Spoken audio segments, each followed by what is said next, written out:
Hello, good morning mga idol. Gusto niyo bang budulin ko kayo? Ako na bubudol sa inyo. Hindi, joke lang. Meron na kayo papakita sa inyo na electric ceramic stove induction cooker. Na alam ko na magugustuhan nyo kasi kung sawa na kami gumamit ng gas at gusto nyo makatipid, sumahal nyo ng gas, di ba? Kaya kami, ginamit namin ngayon, bumili kami ng electric ceramic stove induction cooker.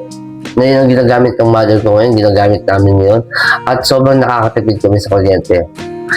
At ito mga idol, andito na lahat. Pwede ka na mag-ihaw dito, wala ka nang problemahin. At ipapakita ko sa iyo mga idol. Tara. Ito idol. Ito yung binili ko. Ayan. Napakaganda. Binili ko. Murang-mura lang. Kayang-kaya nito. Papakita ko sa inyo.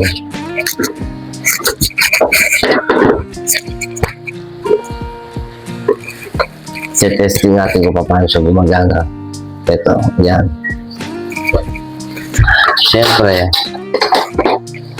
paalisin na natin ito.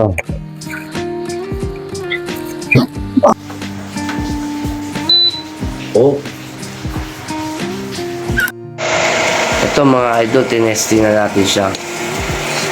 Subukan natin. Ito yung on.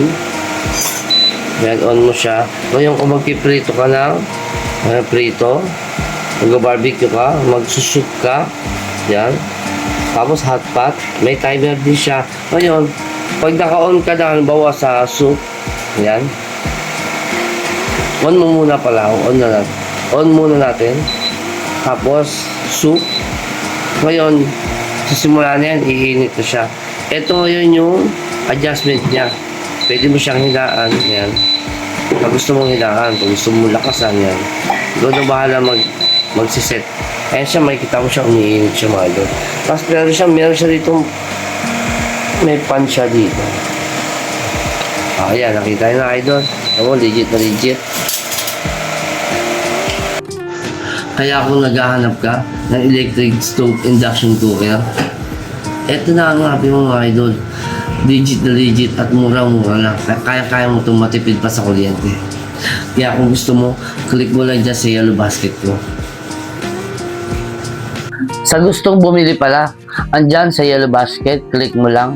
At sa Facebook ko naman, ilalagay ko sa comment section yung link. Sige, bye-bye.